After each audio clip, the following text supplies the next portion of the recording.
Good evening, everyone. Thank you for joining us for tonight's opening webinar session of the 2017-18 school year.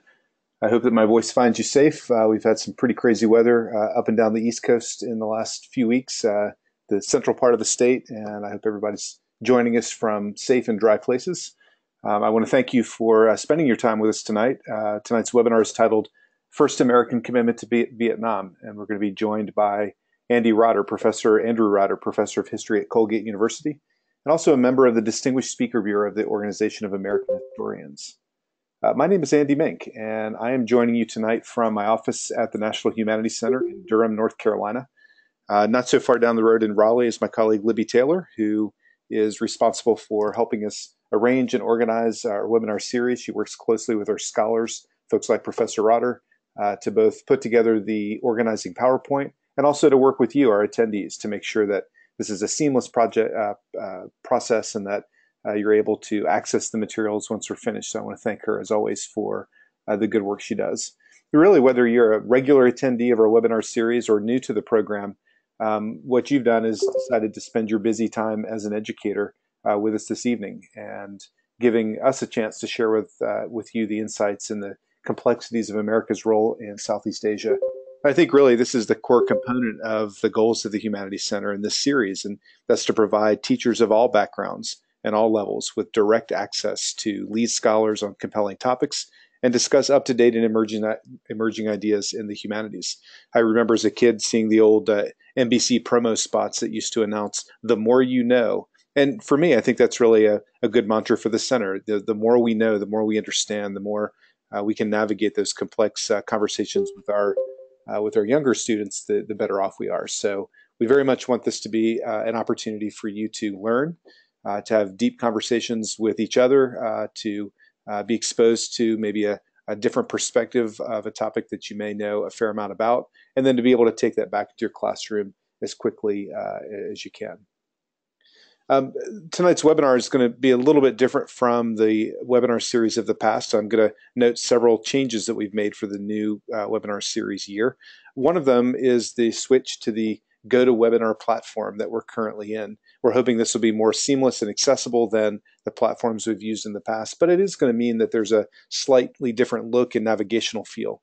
I can say already I've noted that when you enter the room, your audio microphone is hot if you have a microphone on your computer. So I will ask you, if you re-enter for some reason, or if you join us late, to go ahead and mute yourself and make sure that your audio is off. Otherwise, we'll hear you talking to your family and your dogs and eating your dinner and breakfast. And while we very much want to hear from you, we want to hear from you in text in the chat box. So we will continue to use the chat box in the lower right-hand corner of the navigation screen. Feel free to introduce yourself, to announce where you're from or what you might be doing. And that's the spot really where you can register your thoughts, your questions, and your feedback to what Professor Rotter shares and some of the questions we might be asking tonight.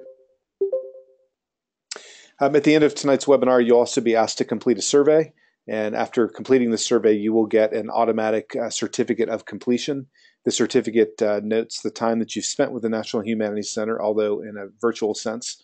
And you're welcome to add this to your teaching portfolio and share this with your administration so you can receive the credit and the certification that you deserve. I also want to thank the Organization for American Historians for partnering with the Center on tonight's session. Like Professor Otter, I'm a part of the Distinguished Speaker Series, and I can say that it's a real value to be able to leverage the credibility and the heft of the OAH as well as the NHC, and to be able to bring these teachers and educators of all levels. I'll also note that the annual conference for the OAH this year is in Sacramento, California next spring 2018, and I think OAH is a very teacher-friendly and educator-friendly conference, and I would encourage you to explore attending that and being able to interact in a face-to-face way with scholars of all backgrounds. I want to take just a few moments to frame tonight's session and to explain a couple of things that the National Humanities Center does in terms of supporting education and in outreach. As I've noted, there will be several changes that I'm going to illustrate as well, but I think it's important to at least kind of share with you again or review for you the role that the Humanities Center plays in the work that we do. The National Humanities Center is celebrating its 40th year, its 40th anniversary this year. And I think you'll see that in a change in our logo and our PowerPoint template. These 4 decades have meant that every single year we get a cohort, a class of university professors who receive a fellowship to come to Durham and do the good work of the humanities.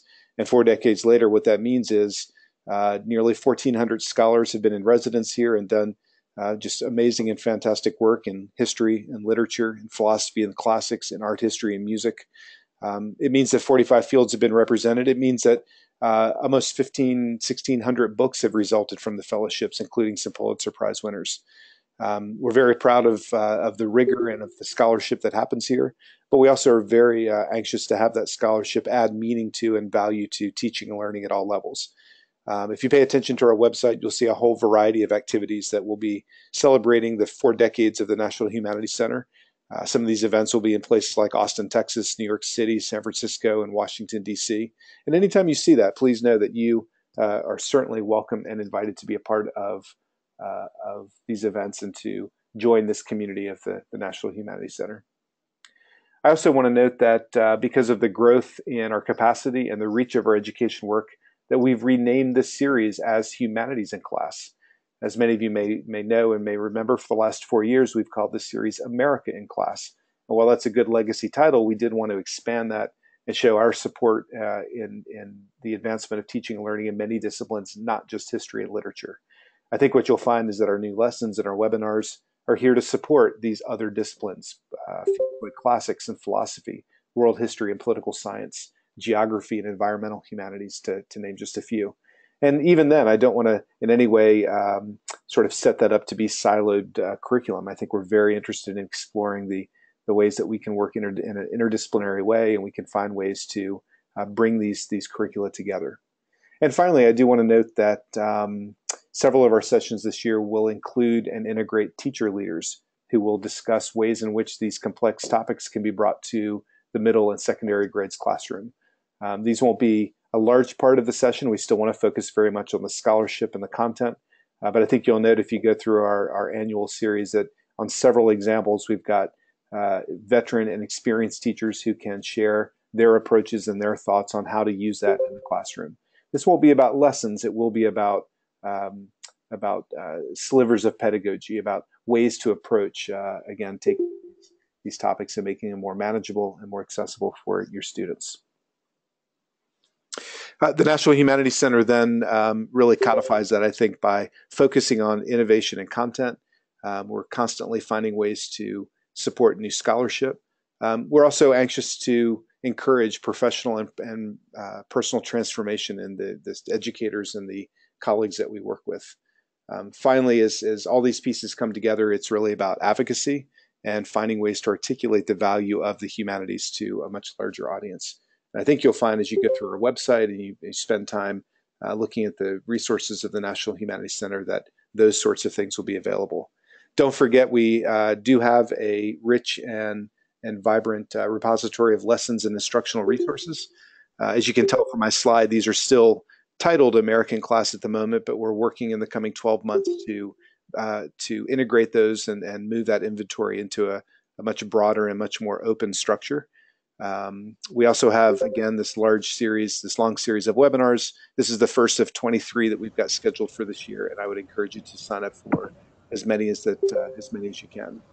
All the work that we do is really designed to be applicable for the classroom, and one of the ways that we do that is work closely with the Teachers Advisory Council.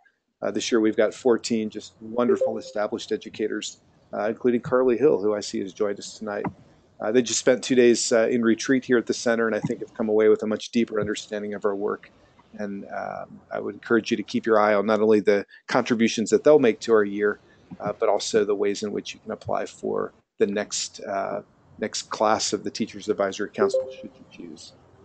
Finally, I do want to mention that we have a community of practice here that is very much supported by social media. And, all of us have these kind of rich and strong personal and professional networks at our disposal. And I would very much encourage you to share not only what you're thinking and how you are responding to tonight's content amongst yourself in the chat room, but find ways to reach out into the social media structure. Use the hashtags that we have set up and the handles on Twitter. Find ways to follow us on Facebook and on Pinterest. You pay attention to the kind of work that we're releasing really on a very regular and consistent basis. And I think you'll find that regardless of where you are currently located, that many of these resources and opportunities will be applicable and open to you. So in terms of tonight's session, I do want to spend just a couple of minutes introducing Professor Otter, and then I'm going to turn the microphone and the mouse over to him. And again, I'm going to ask as you join us, whether you're re-entering, if maybe you've had a glitch in your connection, or maybe you're joining us for the first time a little bit late, please go ahead and mute your audio for me. And that way we don't have the feedback coming from the audience. Thank you so much. You know, one of the things, one of the challenges of teaching history, it seems to me, is to remind students really of all ages that the dominant narrative doesn't always render the rest of the timeline immobile. What I mean by this is I can certainly remember during my days in the classroom that I often found that students had a default understanding that figures from the past somehow sprung to life when they turned the page of their textbook, that there was a Tumblr lock of the page that they turned and the sequence that they read in that activated these events and these choices and these circumstances that we were studying and they were learning about. And when that page was flipped and the chapter was completed, then these events were over and the figures returned to this state of repose. Younger students often struggle with this concept of simultaneity, this notion that things are happening in all spaces at the same time, as well as feeling comfortable within these boundaries of the curriculum and the pacing guide. And as such, you know, it strikes me that the Vietnam War was the start of America's role in Southeast Asia, or more to the point that Vietnam and the rest of Southeast Asia was simply waiting patiently for American troops to arrive before they activated as these enemy characters working as foils in the narrative. And I say all that absolutely as somebody who grew up in the 70s and 80s, and there was a very specific sort of timeline and series of events that meant the Vietnam War. And it was this narrow curriculum, I think, that prevented as a teacher a full acknowledgement of the complexity of the geographic and the cultural landscape of Southeast Asia. And the Vietnam War became the bracket that most students had even a passing knowledge for. You know, it was the chapter in which Vietnam flooded into 3 dimension. When you turned and ended that chapter, everything kind of settled back in and waited for us to leave or to return.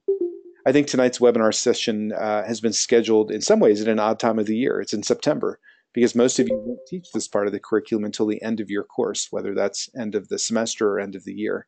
But we placed it here for several reasons. And one of them is to set the stage for this notion that we do want to unpack different layers of different topics and provide a much deeper understanding by looking at different parts of that timeline, by looking at different parts of the chronology that sometimes in an American history textbook we don't always acknowledge or don't always have a good sense of. And in truth, America's role in Vietnam was activated much earlier than the first advisors who were deployed by President Kennedy. And the landscape that we'll discuss tonight is far more complex than we often allow if we focus specifically and solely on 1964 to 1974, or 1962 if we're able to go back that early. Andrew Rotter tonight is going to explore, almost as a prologue to this period that we're familiar with. And I think you're going to find that this earlier era provides very necessary and valuable clues to what became the American interaction in the 60s and 70s. We've also placed this webinar tonight in early September for a more opportunistic reason. I'll remind you of this a little later on, but I do want to mention that we did schedule this to correspond with the upcoming release of the new 10-part series documentary from Ken Burns titled The Vietnam War. This very searing and insightful series will be launching on Sunday in most of your local PBS outlets. And while it touches some on tonight's content, I hope that tonight's session also really underscores the importance of this era in understanding that later time period.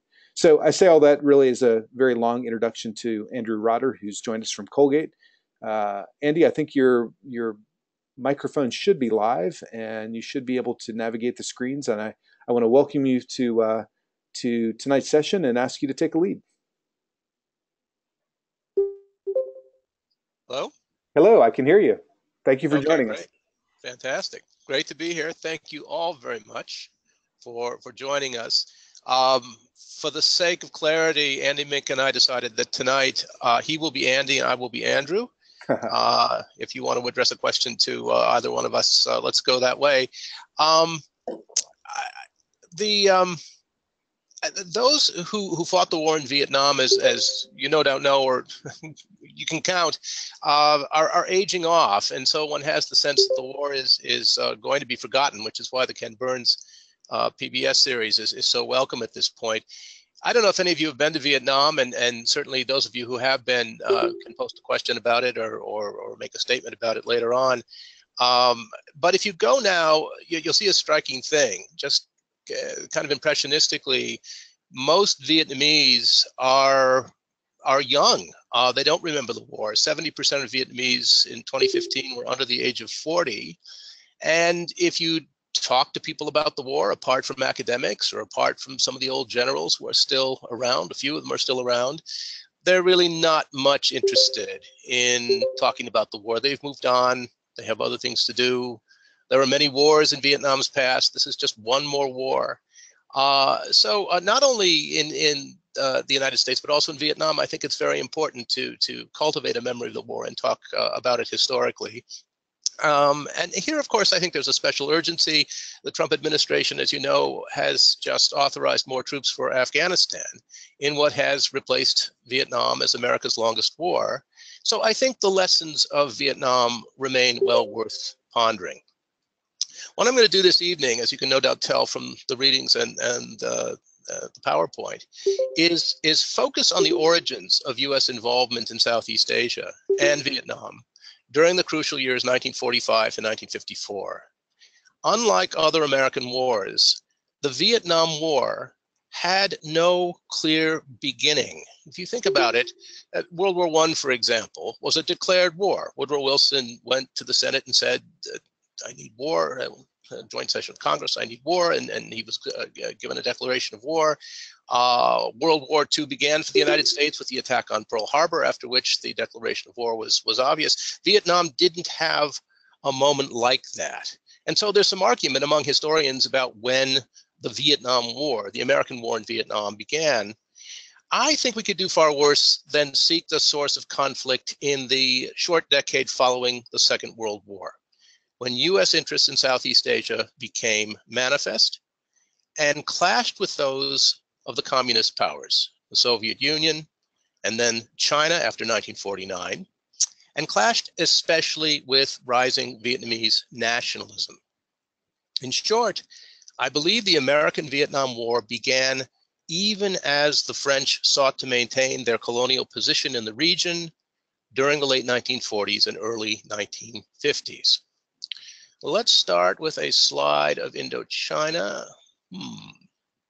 Where's my arrow, Andy? There we are. Oops. Should work now. What's going on here? There we are. Well, I shot right by it. I think this might be an issue because you're actually controlling my screen. Where just click it and pause for a moment. I think it'll advance for you. Okay, let me go back one. Let me go back two. That's not a map of Vietnam, nor is that.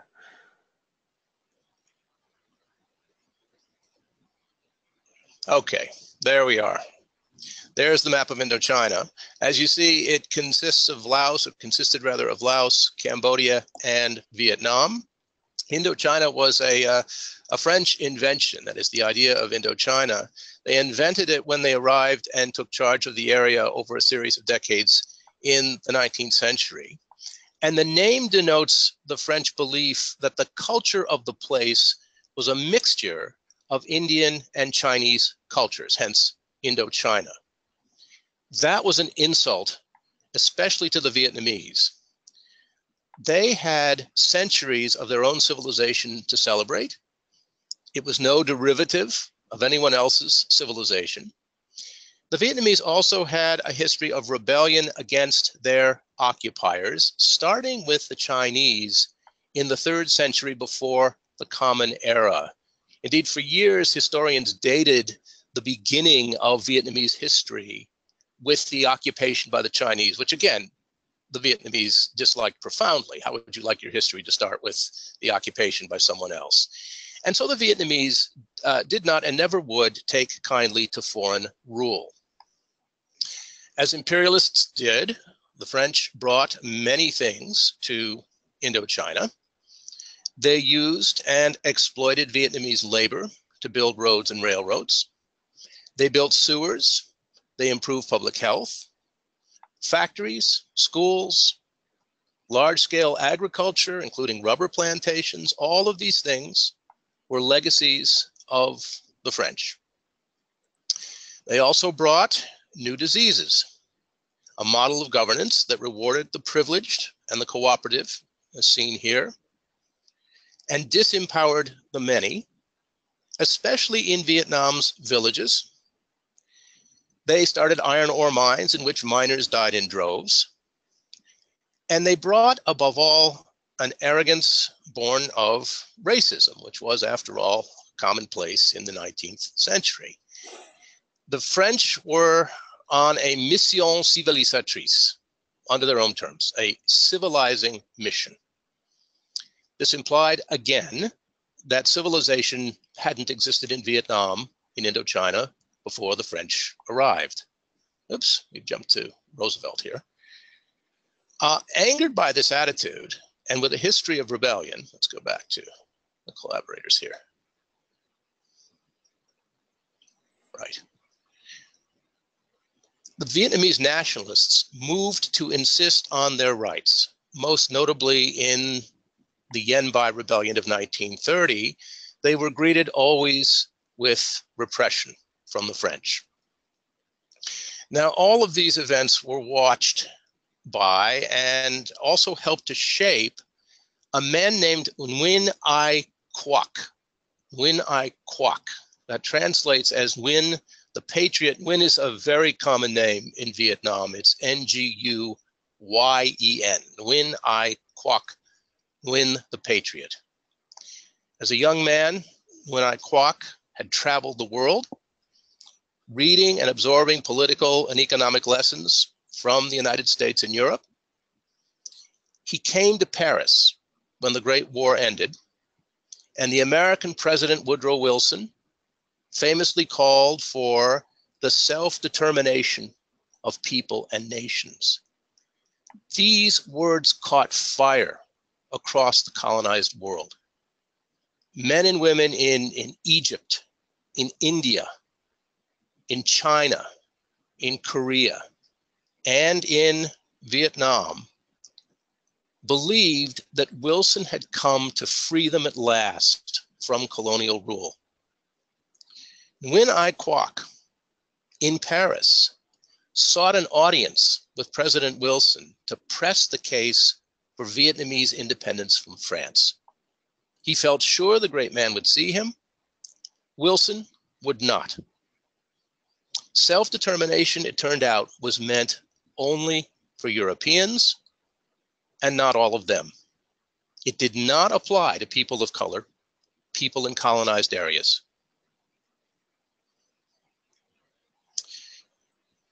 The Pacific War undermined French authority in Vietnam, perhaps fatally. The Japanese, as you no doubt know, conquered most of Southeast Asia. For a time, they ruled Vietnam through French and Vietnamese collaborators. The Japanese thought it was simply easier to try and run the place with collaborators. They had other concerns. They were stretched pretty thin, and they thought they could manage Vietnam using the collaborationist or Vichy French. But here was an opportunity for the nationalists to make some inroads. Nguyen Ai Quoc changed his name. He was now called Ho Chi Minh. Ho Chi Minh means he who has been enlightened. Ho returned to Vietnam, declaring his intention to seek liberation from all foreign parties. And this was part of the reading. If you see his letter of June 6, 1941, this is Ho Chi Minh returning to Vietnam and declaring that Vietnam was going to be an independent country. The logic went like this. If the Vietnamese resisted and helped defeat the Japanese, and with the French discredited by their weakness and their shameful collaboration with Japan, the Vietnamese would surely have a rightful claim to self-rule. Japan, of course, was beaten Japanese troops were already on defensive throughout Southeast Asia, and by the way, under constant attack from the Vietnamese, when in August of 1945, 2 American atomic bombs and the threat of Soviet invasion compelled their surrender. Less than a month later, Ho Chi Minh stood before a huge crowd in Hanoi, the northern capital of Vietnam, and declared independence for Vietnam. He began, as you know,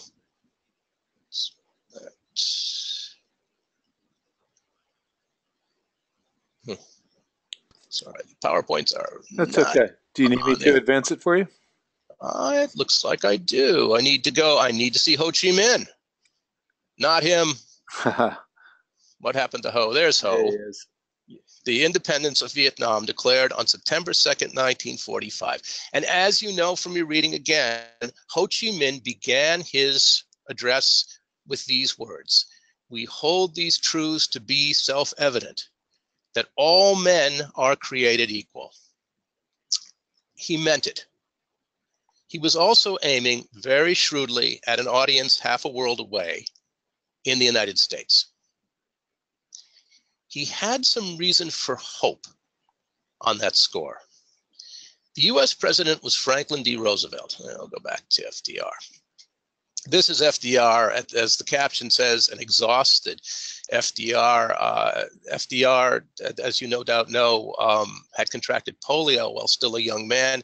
He had a variety of ailments. The war itself was very strenuous for him and weakened him in ways that many people didn't see. He tended to put on a good face in public. He was never shown, he was never photographed below the waist, so one couldn't see the wheelchair he often sat in or the crutches or braces on which he depended. But I think this is a pretty good candid shot of FDR with his face absolutely drawn on his way home from a strenuous trip to Africa. Anyway, Roosevelt had indicated earlier in the war to a number of his advisors, including his own Secretary of State, Cordell Hull. This is the document of January 24th, 1944, that he, FDR, thought that the French were a spent force in the world. And further that, quote, the people of Indochina were entitled to something better than French rule. Roosevelt and Winston Churchill had signed a document known as the Atlantic Charter in 1941. This declared that people had the right to determine their own form of government.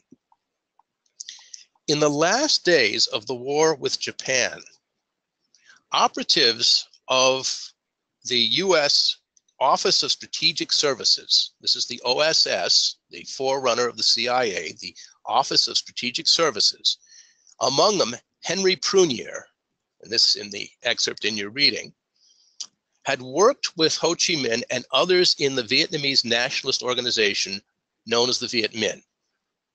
In return for help in rescuing downed US pilots, the Americans were flying reconnaissance missions over southern China and northern Indochina and were occasionally shot down. So in return for helping to rescue these men, the OSS agents had offered advice and support, even weapons training, to the Viet Minh. And you see that here, training in the jungles of northern Vietnam, Tonkin. The Americans, as Ho well knew, had long professed their anti-colonialism. Now, there was no little hypocrisy in that. But if you took the words of Americans most of the time at face value, they rejected the kind of ossified imperialism and colonialism that the European states had pursued since the 19th century. And something else very important. The United States had already agreed, that is, agreed before the Second World War, that they would bestow independence on their Asian colony, the Philippines, once the war was over. For all these reasons, Ho Chi Minh thought he could work with the Americans. And that, in part, was the reason for his appropriation of the words of the Declaration of Independence when he declared his own nation's independence in early September of 1945. And so the big question, was accommodation possible with Ho Chi Minh? Some observers at the time, and some historians since, have argued that it was not. Ho Chi Minh, they say, was a communist of the card-carrying type. Indeed, Ho Chi Minh was one of the founders of the French Communist Party in the days of disillusionment following Wilson's rejection of his appeal. Further, Ho had been trained in Moscow. He'd gone to school there. He had presumably learned the lessons of a good communist revolutionary. And indeed, there's no question that Ho Chi Minh was a communist. So the argument continues, yes, Ho would have been glad of American help to keep the French out in 1945, but once free of French control, he would have jettisoned any trappings of democracy and free enterprise and instituted a communist system, much like the one Mao Zedong put in place in China after 1949. And so these historians say events after 1975 prove as much. Once Vietnam was reunited, North and South, in 1975, that is precisely the kind of system that the Vietnamese regime imposed on the South, on the entire nation. It was a draconian communist system. And yet, here's the other side of the argument. There is reason to suspect that it might have been otherwise. The OSS men felt, as one of them later asserted, that we had Ho Chi Minh on a silver platter in 1945. The American diplomat Abbott Lowe Moffett, who met Ho in late 1946, as you know from your reading, believed that, as he put it memorably, Ho Chi Minh was a nationalist first and a communist second. A nationalist first and a communist second. Well, he was no doubt cynical about democracy. He was extraordinarily cynical about capitalism. Ho was nevertheless desperate for help in 1945.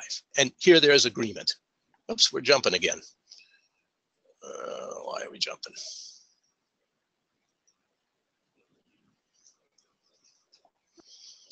Ho was desperate for help in 1945, and who was going to give it to him? The Soviet Union? Impossible after the war. The Soviet Union was a mess in need of aid itself. China? China in 1945 was convulsed in civil war. Neither of those places could provide Ho with the help he needed to eject the French. Might the Americans have struck a deal with Ho, exchanging their support for Vietnamese independence for promises of some kind of good behavior? Ho did offer the Americans control of the Vietnamese port at Cam Ranh Bay, and for a time, Ho even negotiated, apparently in good faith, with the French to try to get them to ease their way out of Vietnam. Something else. Ho was already faced with the presence of militants in his own political coterie. Why are we jumping? I cannot figure that out. Yeah, sorry about that, Andrew. Let me put you where you need to be. Let's go back to that. Yeah. Yeah, and it may be. Let me interrupt just for a moment. It may be. Sure, please. Yeah, and Libby and I are going to figure this out, but it may be that some of our audience has somehow controlled the mouse, and so I'm going to ask the audience to not click on the screen because I have a feeling that's what's happening. That's sort of mystery hand reaching over to do that for us. So, Andrew, you still have control, but okay. If you're sitting in the audience right now and you move your mouse around, it may be that's advancing the slide. So, thank you again. Okay, thanks all. Yeah, the terrifying thought. The screen has been commandeered by the audience. Yeah. So I was saying that Ho Chi Minh was faced with militants inside his own coterie. I think this is something that's really only been fully understood by scholars in recent years. The extent to which Ho was a relative moderate, despite his ideological fixity of purpose, that there were other people inside the Viet Minh, his organization, who were far more radical than Ho, and who wanted to push the revolution along more vigorously, who welcomed war with France and anyone else who happened to show up. Ho never welcomed war. He wanted peace and he wanted independence, and he was willing to negotiate with the French and especially with the Americans to get those things in the face of being shouldered aside by revolutionaries in his own party, as indeed would happen, as we'll see in the 1960s. But the Americans failed to try. Roosevelt changed his mind about Vietnamese independence shortly before his death in April of 1945, as you know from reading his conversation with his advisor, Charles Tausig. In that conversation, Roosevelt hesitated, according to Tausig's notes, and said, well, it might be possible for the French to assume the position of trustee of Indochina for the near term. Now, this idea, a trustee, was part of Roosevelt's curious scheme to divide the post-war world into great power-led blocks, within which the recently decolonized states or decolonizing states would be placed for a period of instruction, or tutelage, a favorite word of the time. Over time, these great power blocks would just naturally dissolve. Such, FDR believed, was the power of democracy and free enterprise. Now, you'll note here in FDR's plan the implied accommodation of a Soviet bloc, and note as well a tolerance, however grudging, for the persistence of empire or for the remnants of empire in places like India, the Dutch East Indies, and Indochina. In short, France might return to post-war Indochina for a period of time until the Indochinese, or more specifically the Vietnamese, learned how to run their own system of government, established themselves, got themselves on their feet economically, at which point the French would magically disappear. French rule would somehow dissolve. This was the evolving policy toward colonial and post-colonial areas inherited by FDR's successors. And now we get to see him. Harry S. Truman, when Roosevelt died, as I said, in April of 1945, Truman had very limited experience with foreign affairs. He did not know who Ho Chi Minh was. He probably couldn't have found Indochina on a map of the world. Besides that, Truman had a world war to finish. It was left to him to decide finally whether and how to use atomic bombs against Japan, how to handle assertions of Soviet power in Europe and Asia, the shape of the occupation in Germany and Japan, and on what basis to reconstruct the world system with allies broken by conflict and economic weakness, in part because their empires were clearly in jeopardy. It was a lot to think about, just in foreign policy. The problems of Indochina were not at first much on Truman's mind. Insofar as they were, he saw no reason to change Roosevelt's policy of allowing the French back in, even if temporarily. And he believed further that weakening the French by forcing them out of Indochina would undermine more important priorities in Europe. A stable France, in short, was essential to the maintenance of a safe, productive, and non-communist Europe. Yet, and despite Truman's ignorance of Southeast Asia, its problems and possibilities nevertheless found their way to his desk. During the period 1945 to 1950, events in seemingly more important places seemed to find a common connection to Southeast Asia. So, for example, the felt need to rebuild Japan's economy which was made more urgent by the rise of communism in China. If you weren't going to have communism, or sorry, if you weren't going to have China, you had to have a restored Japan. That hinged on restoring Japanese trade with Southeast Asian nations, which held the abundant rice and natural resources Japan lacked and which might develop sufficiently to accept Japanese manufacturers in return.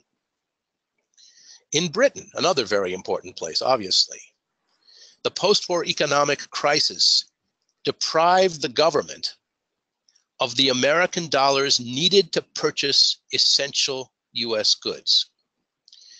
But if the pre-war trade triangle by which the Americans had paid cash, that is to say, dollars, for rubber and tin from the British colony Malaya, could be revived, the British could then demand from Malayans these dollars in return for light manufacturers and food, and use the dollars thus obtained to offset to some degree their American expenses. Now, I'm aware that I just said a mouthful. Let me move ahead to the slides. These are perhaps a little puzzling. So here's a British rubber plantation in Malaya. It's out of sync a little bit. It's early to mid 20th century, but this is about how it looked in 1945. And then we'll click ahead to the next slide, which will show us, where are we?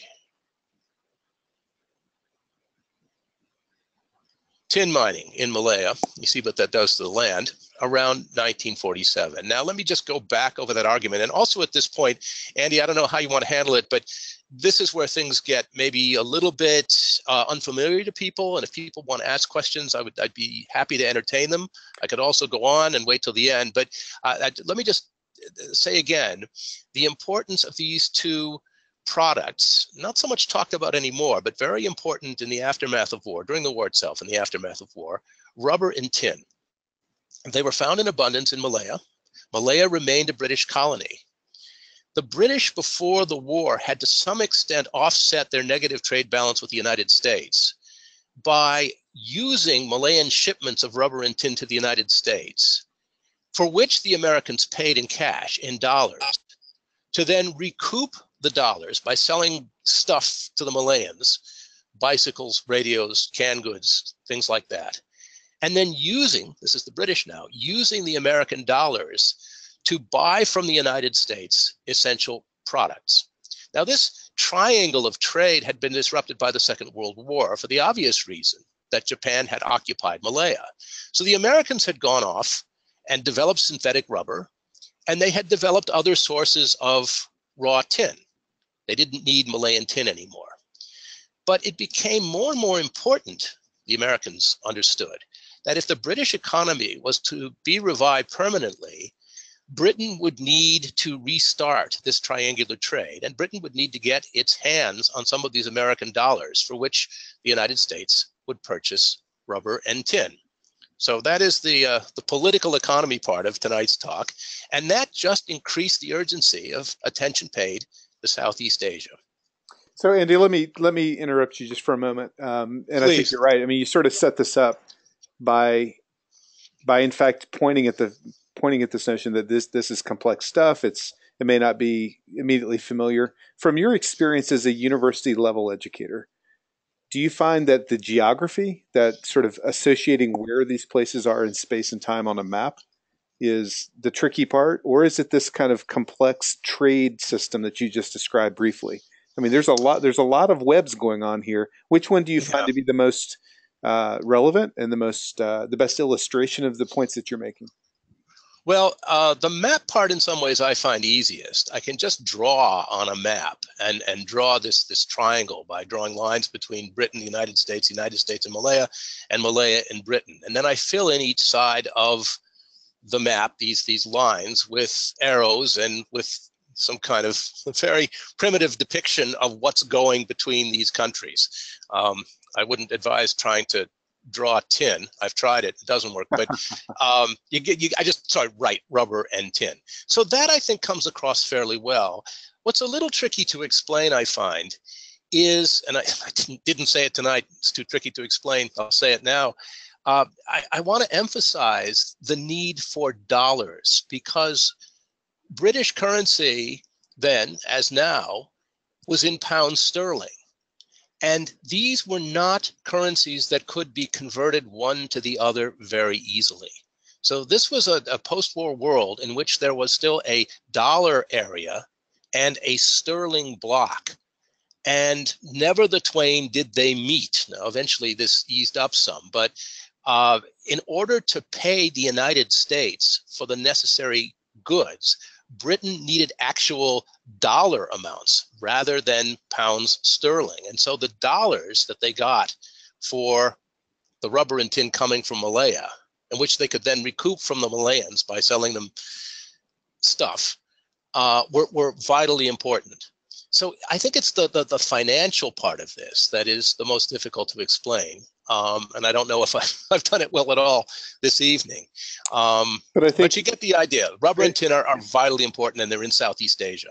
Yeah, but you know what you've done is very intentionally, I think, is exploded this concept of Ho Chi Minh as the evil communist villain, and what we sort of teach and know about in the decade later. And as Claudia has said in the chat box, she said it makes her really mad because it's always about money, always about power at the expense of smaller countries, and how that plays in. It sounds like you're suggesting younger students really have to have some notion of this economic and trade system that is a driver and a push-pull in everything that we're talking about. Yeah, I think that's right. I think solving the problem of why the United States got involved in Southeast Asia, in Vietnam, when it did, depends in good part on this political economic argument. And it's a lecture I kind of brace myself for because it isn't easy to do. I've written about this, so I think I know it fairly well, but that doesn't necessarily make it any easier to present. But it is a very important part of the story, which is why I bothered about it tonight. As a matter of fact, Tammy Sweeney asks, was there an incentive beyond that to reinvigorate the trade? Well, it's a series of trading relationships that, again, find a kind of improbable nexus in Southeast Asia. That's what's so surprising about this, that Southeast Asia turns out to matter in grand political economic terms. So as I just kind of glossed over it, linking Japan to Southeast Asian markets was also considered very important. Japan, as you know, is and was a very productive place even after the war. And much of Japan, or good parts of Japanese cities, were utterly devastated by American bombs. And yet the Americans had some confidence that Japan could recover. It represented their people as an industrious people. Japan had a history of building manufactures very quickly. Japan was sort of the prize Asians, according to Americans, because they had so effectively imitated Western forms of production. So it was felt that Japan could get back to normal reasonably quickly, but the Japanese needed markets. They needed, obviously, to restore their own manufacturing, but they needed to be able to buy food and raw materials from somewhere else. Japan's biggest trading partner before World War II was China. But once China went communist, that was an unlikely sort of connection to maintain.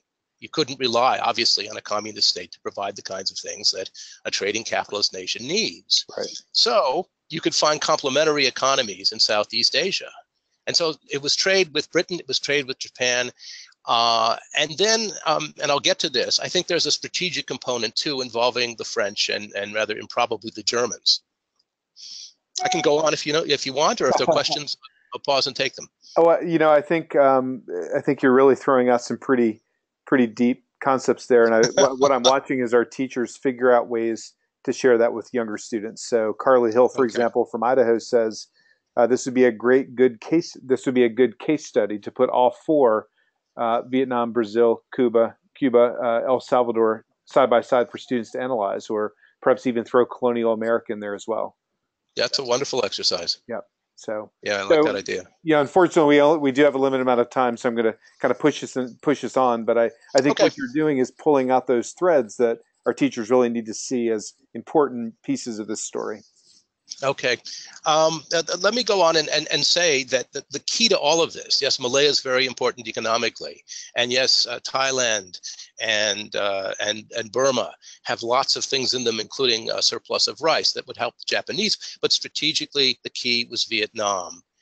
There, bolstered by Truman's support, at least tepid support, the French were trying to reassert control after 1945. This was obviously unacceptable to Ho Chi Minh and the Viet Minh, and war broke out between the Viet Minh and France in late 1946. The French expected a very quick victory in Vietnam. Their arrogance had not gone away. Despite the humiliations of the Second World War, they thought the Vietnamese who were fighting them were, as they put it, bandits. They would be quickly dispatched. And they were bitterly surprised when the Vietnamese fought back against them so effectively. They responded at first by placing at least nominal power in the hands of the former Vietnamese emperor, a man named Bao Dai.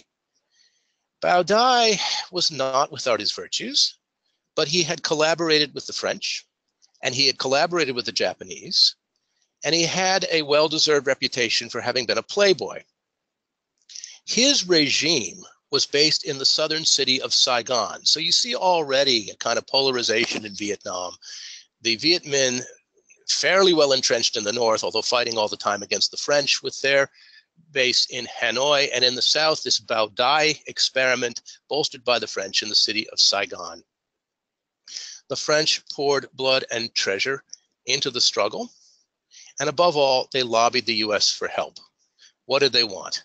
Diplomatic recognition of Bao Dai that would give him a kind of legitimacy, economic aid for the Bao Dai government, and military supplies for themselves and for the Vietnamese army they hoped to build to stand against the Viet Minh.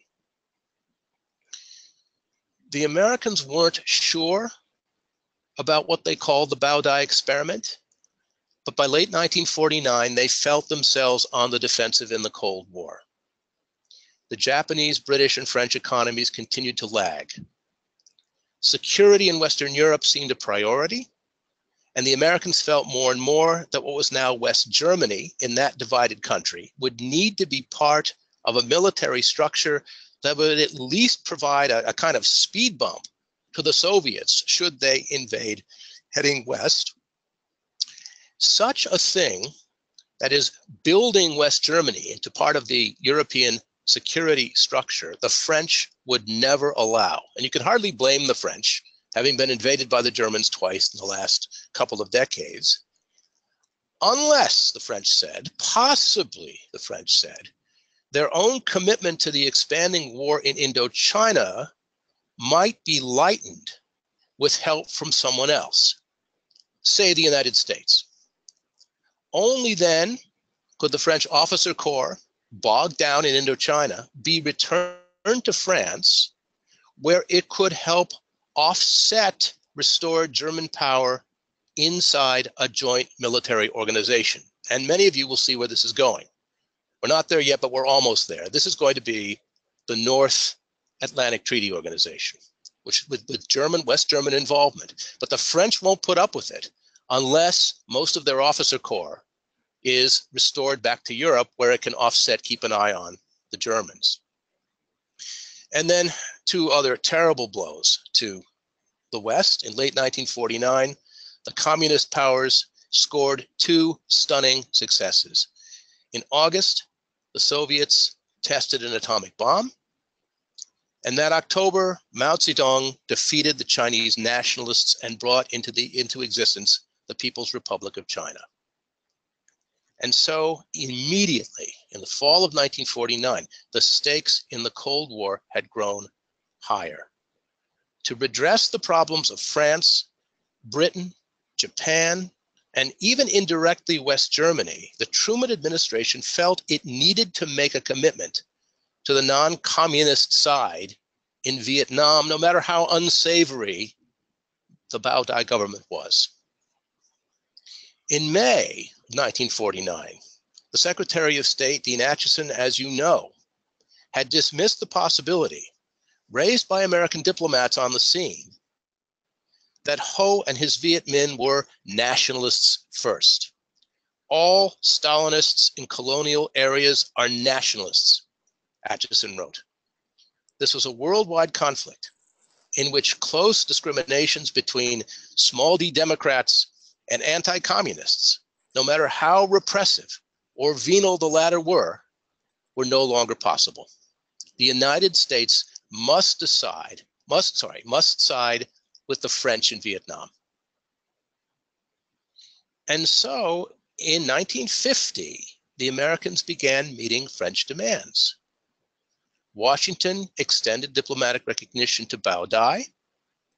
Truman announced a program of economic aid for the Saigon government and a small amount of military aid, an accompaniment to the large-scale help the Americans were already giving the French, and some of which was going to the French army fighting in Vietnam, began to arrive directly in Vietnam for the use of French and Bao Dai's troops. It was not much money. I don't want to pretend that this is a sudden onrush of concern about Vietnam. At first, in fact, it was less than $1 million, if you can imagine such a thing. But things changed when North Korean troops struck south before dawn on June 25th, 1950. When that happened, the Truman administration responded in a number of ways, and one of its responses was to open the conduit to more military and economic aid for the Bao Dai government in South Vietnam. The Korean War came as a shock, in no small part, because it raised the possibility that Vietnam might be next. This was seen as an attack by proxy from China and the Soviet Union, somehow working in concert to launch the North Korean South. And here was Vietnam, already engulfed in a war involving communists right on the border with China. Many American policymakers were absolutely certain that Vietnam was next on the agenda. If that happened, all of Southeast Asia might fall, jeopardizing Japanese recovery and British recovery into the bargain. And that was the key, all of Southeast Asia. Vietnam itself held little of economic value. The French had struggled for years to try to get something out of it. But the other countries of Vietnam, as I mentioned, were very important. And increasingly, Americans came to believe in what was known, or what would become known, as the domino theory. This was the view that if one Southeast Asian nation fell to communism, its neighbors would be in instant jeopardy. This theory, by the way, would later be more widely applied. It wouldn't just pertain to Southeast Asia, and it wouldn't just have to do with the contiguity of communism next to one state. It was a kind of psychological process that if one nation across the world fell to communism, then the communists around the world would become more confident and be willing to push their power, their presence into other nations all across the globe. Now, this wasn't a very rigorous idea. It was kind of a neat analogy. Everyone could picture dominoes lined up end to end, and you knock over the first domino and down they go. So it gained a kind of logical power, just I think for that. But it reckoned without internal conditions in nations, and it reckoned without the fact that communism was never a single thing. It was never a monolithic block. The Soviets mistrusted the Chinese communists from the beginning. The Vietnamese detested the Chinese communists, although they would gratefully accept their assistance during the war. Dwight Eisenhower, the Republican elected president in 1952 and then reelected in 1956, spelled this out clearly in the spring of '54, as you know from your reading. Now, by this time, the French were in serious trouble in Vietnam. In an attempt to lure the Viet Minh into fighting toe-to-toe, they garrisoned a valley near the Laotian border at a place called Dien Bien Phu. It's an old recruiting post.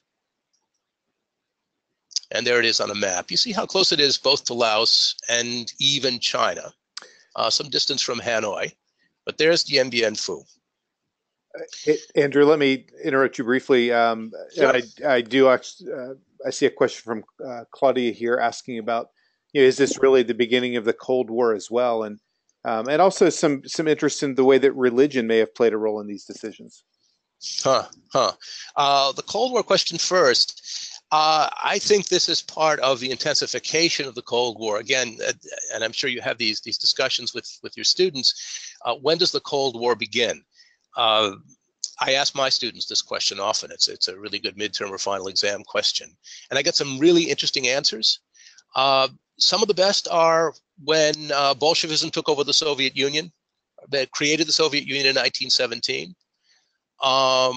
When the United States dropped the atomic bombs on Japan without consulting or informing the Soviet Union officially that it had atomic bombs, so in August of 1945, or with the advent of the People's Republic of China in 1949.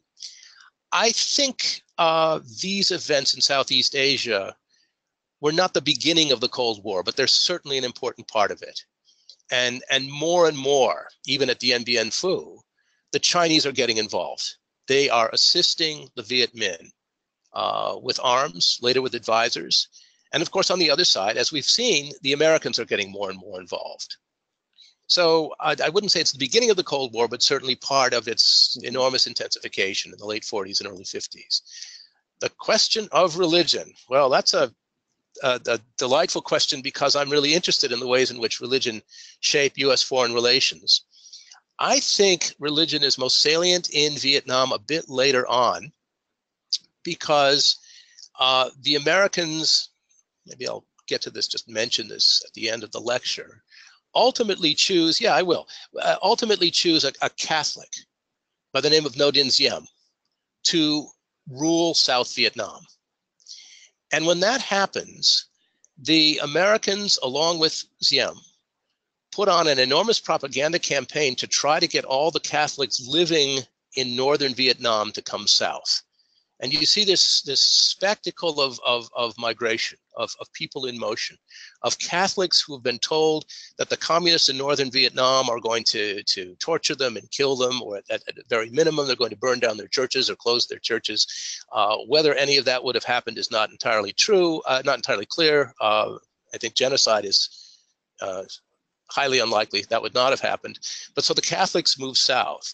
And so at that point, I think religion does become a major factor in Vietnam. And then I think relations with the Buddhists in Vietnam, especially Buddhist dissidents in South Vietnam, become an extremely difficult problem for the Americans to try to finesse in the 60s and even into the 1970s. So that's a bit beyond my ambit, but if I can leave it there for now. Sure, that'd be great. Thank you. Okay, great. So here we are at Dien Bien Phu. The French are there. They're confident. What they want is they want these bandits to fight them toe-to-toe because they're convinced, the French are, that in a toe-to-toe trench battle, they cannot be defeated by Asians. The French believed that Dien Bien Phu was impregnable in part because there are very steep mountains surrounding Dien Bien Phu. I don't know if Ken Burns will get this, but if you've seen film or photographs of the terrain around Dien Bien Phu, you see these extraordinarily sharp-edged ridges. And the French believed it was simply impossible to get artillery up into those mountains. It wasn't, as it turns out. The Vietnamese dragged their artillery to the bottoms of these mountains and then either disassembled them and brought them up the mountains piece by piece and then put them back together, or they dragged them up the hill, blocking every foot or so. They would put a block behind the wheels and just, human beings dragging these artillery pieces up the mountains until one day the French were shocked to find that the airfield Dien Bien Phu was being shelled from the mountains over it. And just to underscore that point, Andrew, it seems like the people dragging those weapons were not just the soldiers. It was the people, women, children. Everybody was participating in this. Yeah. This was part of People's War, as the Vietnamese called it. Let me show you this next photo. There we are.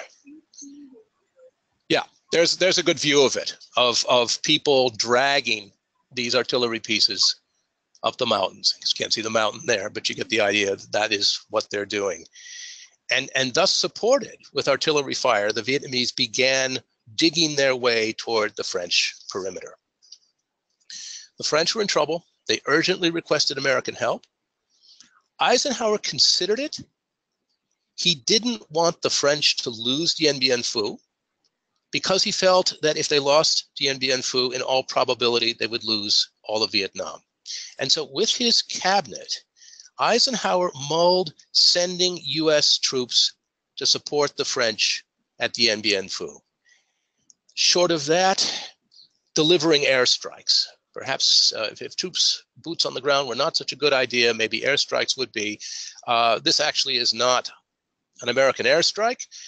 These are French paratroopers who paratrooped, who parachuted into Dien Bien Phu even after the position looked hopeless. And this has become a kind of epic of French resistance in spite of hopeless odds, that the paratroopers were willing to conduct what was essentially a suicide mission to try to support the garrison there.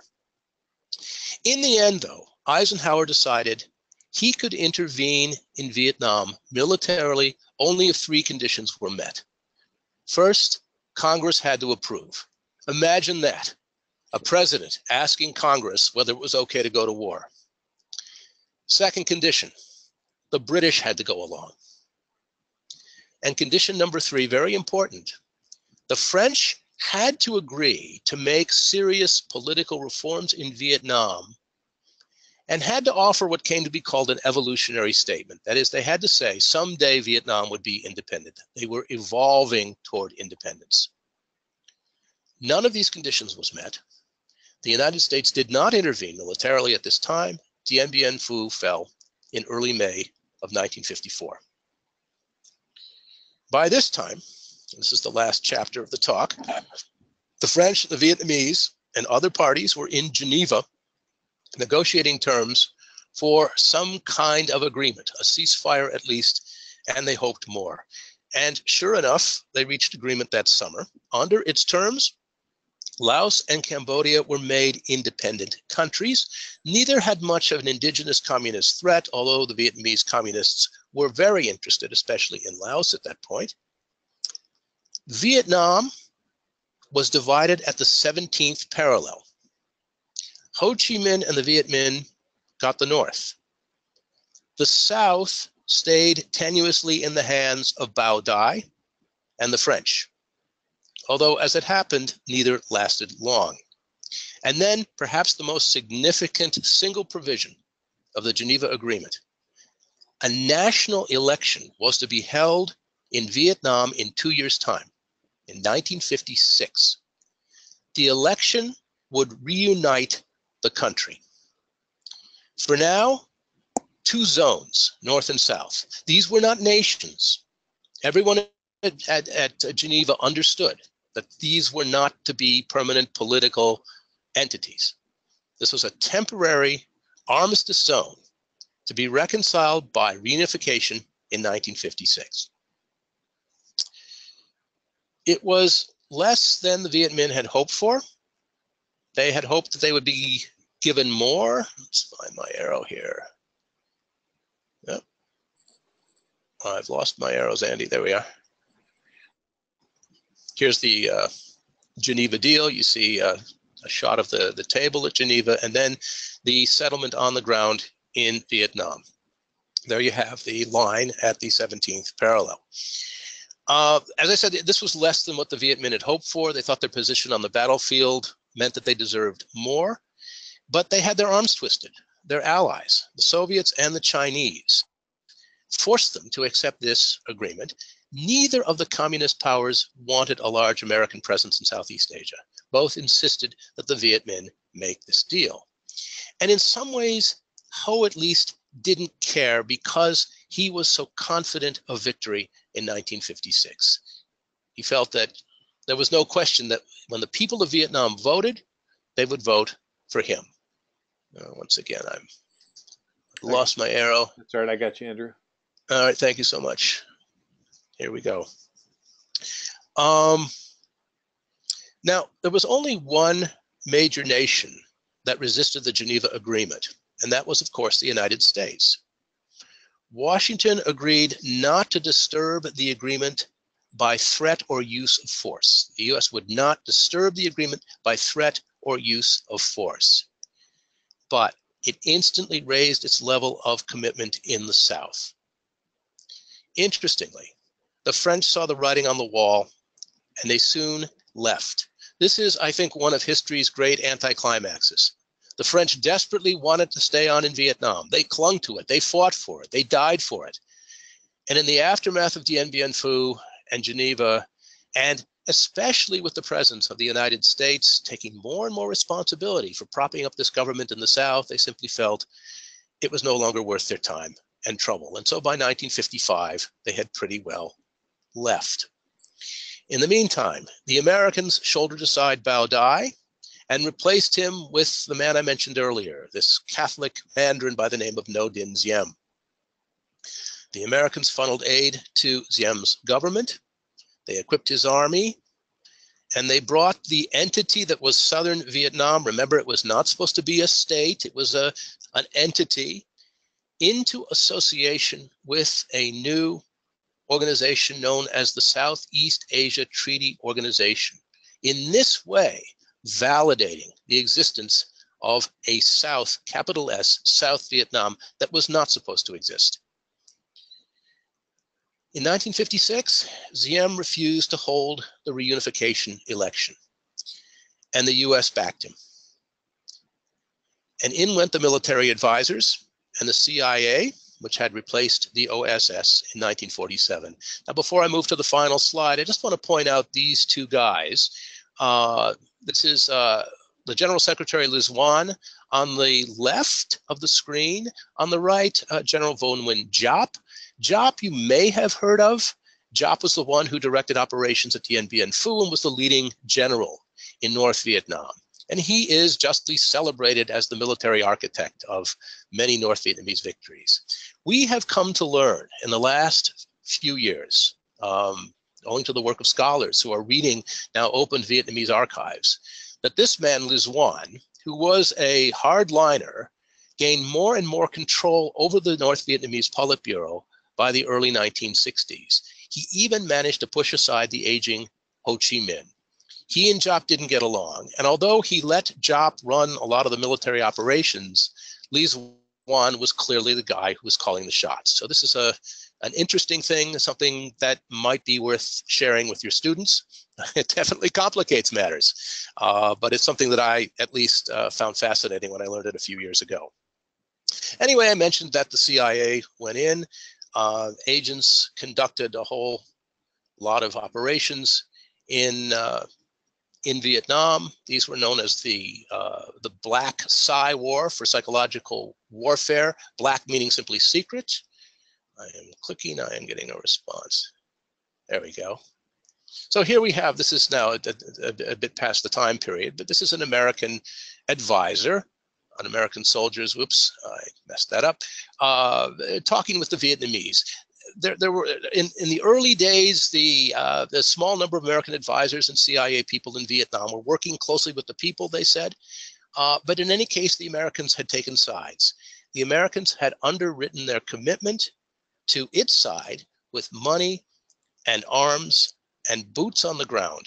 And I would argue that by 1954, with the Geneva Agreement and the American decision to stand with this Southern Bao Dai, then Diem experiment, the United States had taken a major first step toward the tragedy of war.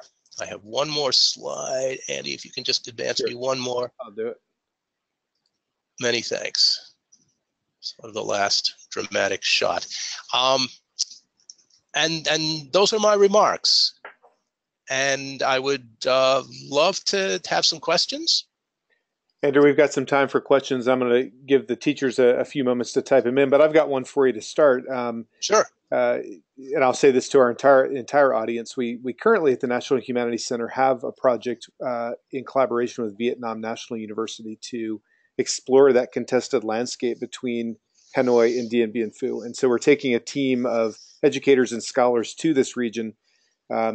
We went last December to explore it, and one of the things I noticed in the museums and historic sites in Dien Bien Phu is that every image and every opportunity, they almost always seem to add the phrase in some form or fashion, the phrase funded by the Americans or with American dollars in relation to the French activity in 1954. They seem to try to draw a very explicit connection between America and the French of the early 50s.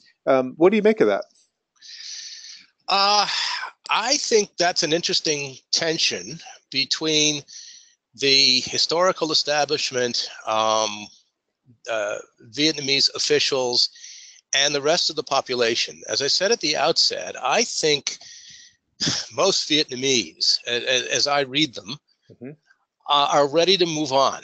Yes. And I think that it's important for official Vietnamese, those who do remember the war, those who sacrificed and suffered in the war, to try to keep alive the memory of the American war. And so I think that's as much a reminder to their people as to Americans who visit, although certainly they don't miss an opportunity to take a jab at the Americans when they come by and are doing this kind of scholarly tourism. The Vietnamese, I think, are not in the least bit worried about the United States becoming an enemy again. Yeah. And they're less worried than they were, say, 10 years ago about the Chinese. But for a long time after the Vietnam War, the chief concern was China.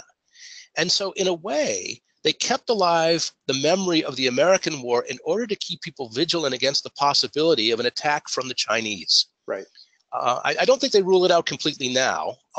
They've had a long history with the Chinese. You know, they were occupied for centuries by the Chinese. And even though the Chinese helped them defeat the Americans, they never really trusted the Chinese. And sure enough, when the Vietnamese went on what was essentially a long-term punitive expedition against Cambodia in 1978, the Chinese crossed the border into northern Vietnam and knocked around a few Vietnamese battalions before going back north. So memories of this, at least among a certain generation, I guess I would call it my generation and older, are still reasonably fresh. And so I think they try at their various national monuments and sites and museums to keep alive as best they can some kind of memory of invasion, of conflict. And that's the way I took it, was not a finger pointing at America, but rather an underscoring of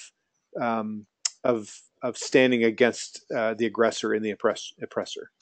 I think that's exactly right. Yeah. I've got another question, but I'm going to move the next question to Brian, who asks, why did Eisenhower allow Diem to take a pass on the 1956 national election if it was the key basis in the 54 Geneva Agreement? Well, as I said, the Americans were never very happy with Geneva. You might have seen the caption of the Dulles slide, in which Dulles said to members of Congress, the Geneva agreements are going to be something we have to gag about. Dulles was a very visceral kind of guy. So the Americans were unhappy with this. And Eisenhower was quite candid in his memoirs. We're not talking here about some kind of secret correspondence that we discovered just a few years ago. In his memoirs, Eisenhower says, if the election had been held in 1956, Ho Chi Minh would have won 80% of the vote, which would have meant Ho Chi Minh would have been in charge of all of Vietnam. Now, in fairness, I should report that what Diem said and what the Americans agreed with was that there was no such thing as a free and fair election in the communist world. They'd never seen one. So they couldn't imagine this election remaining unmanipulated by Ho Chi Minh and the others. They were wary that that would happen. Sure, there were going to be shenanigans on both sides. Heaven knows there was never an election in the North, and the elections in the South were always tainted by some kind of corruption. This was not a place that was used to electing leaders democratically. Right. So, yeah, I think that's the reason. Eisenhower was simply afraid that Ho would win an election, and that would give him legitimacy. Sticking with that election, Judith asks, how significant was the Catholic religion in South Vietnam's pass on the election of 56?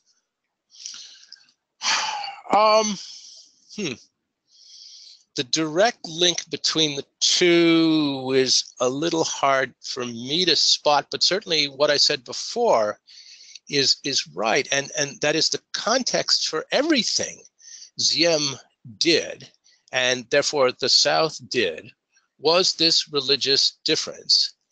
And the sense in South Vietnam, and what was enormous unhappiness with Diem, which led, as you probably know, to a military coup against him in 1963, was based on the sense that he was giving privileges to South Vietnam's Catholics. All of these people who had come down on the Liberty ships from northern Vietnamese ports in the 1950s and had started lives in Vietnam and had somehow managed to get pretty wealthy very quickly.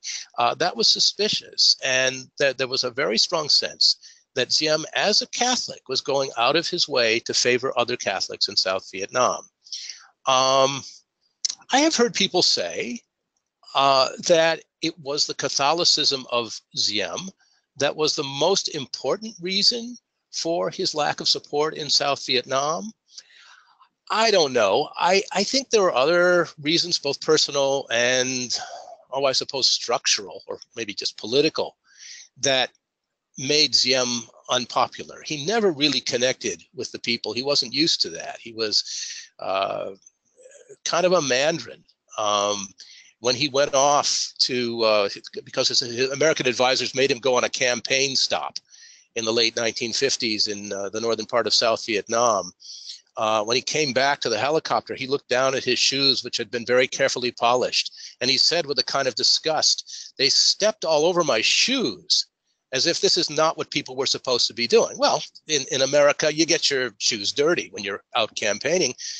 He wasn't a campaigner. He wasn't a political figure in that way.